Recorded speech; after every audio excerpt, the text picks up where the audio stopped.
Commentary on the book Human and Humanliness. We are human, yet we live in a world of gold and violence, where inhumanity dominates humanity. Humans are everywhere, but humanliness is hard to find anywhere. There is a vessel called human that should contain humanliness, but it is not filled with it.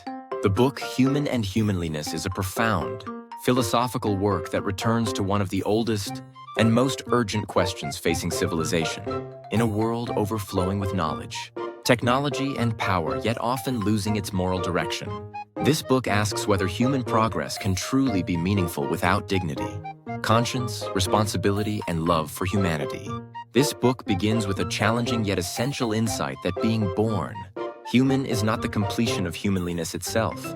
Human life is more than a biological existence situated between birth and death. We become complete human beings not merely by existing, but through the processes of learning, choosing, reflecting, enduring, creating, loving, and taking responsibility. To live as a human being is to move beyond instinct, selfishness, and passivity toward a life shaped by truth, justice, self-control, and consideration for others. Through a broad exploration of human nature, this book presents humans as extremely complex and incomplete beings. Humans are rational, biological, creative, social, moral, future-oriented, autonomous, aesthetic, spiritual, and political beings. However, humans are also self-centered, fragmented, susceptible to domination, and never free from contradictions. Humans can possess both beauty and cruelty, honesty and deception, sacrifice and greed.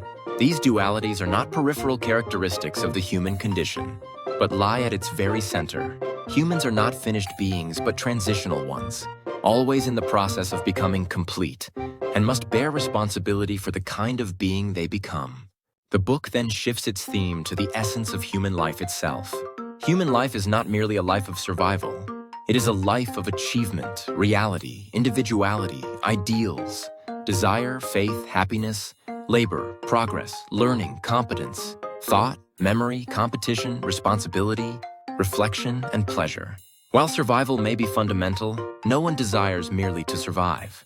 Humans pursue meaning, dignity, recognition, hope, and a form of happiness that transcends desire and comfort. Life gains value not merely when it continues, but when it ascends to the manner of a higher being. At the heart of this book lies the central idea of humanliness. Humanliness is not merely a collection of traits that distinguish the animal species from the human species. It is a moral and spiritual quality that makes human existence truly valuable.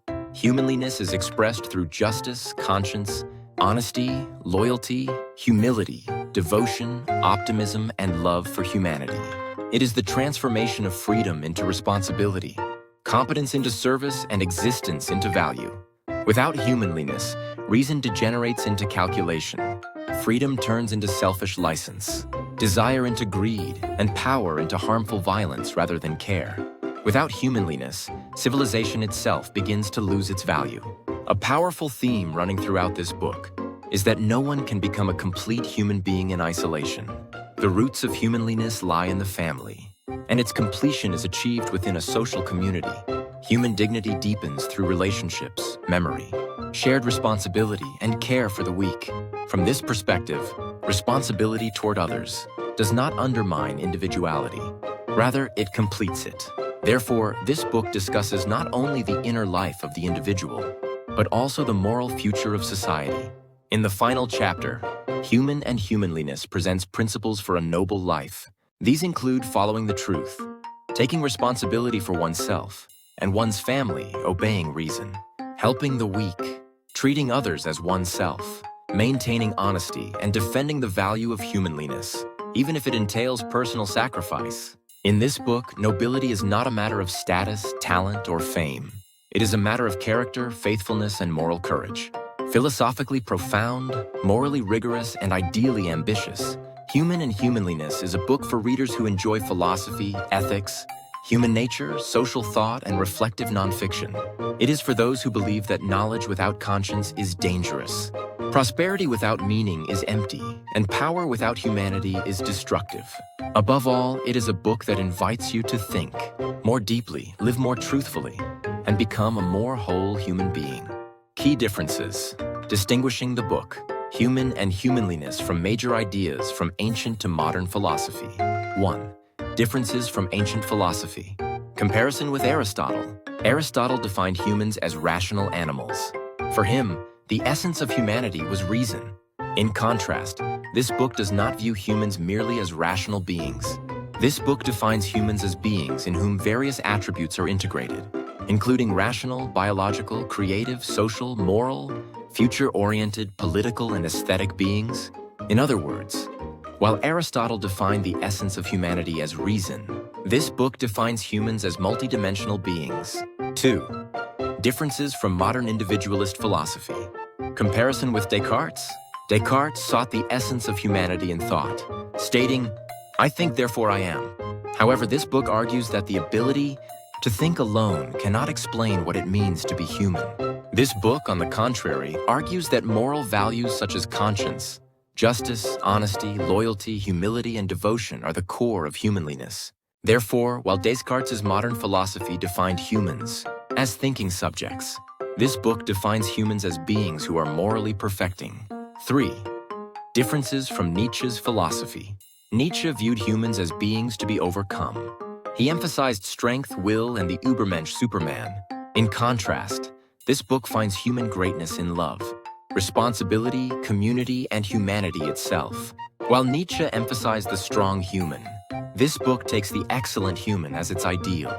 4. Differences from Marx's philosophy. Marx explained the essence of humanity as the totality of social relations. This book also emphasizes human sociality. However, there is a difference. While Marx viewed humans with economics and class relations as the core, this book considers humanliness and morality to be the core. In other words, it places greater importance on the development of human character and conscience than on social change. 5. Difference from existentialism. Sartre argued that humans are born without essence and create their own essence. However, this book posits that essential attributes such as reason, sociality, morality, and future orientation already exist within humans.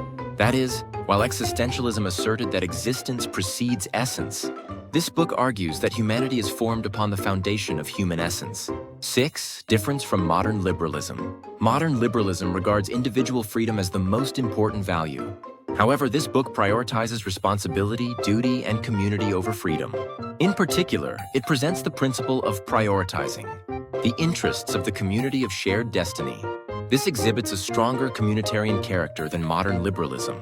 7. Originality of this book. The most significant difference from existing philosophies is that it argues based on humanity as the center, rather than on the human being itself.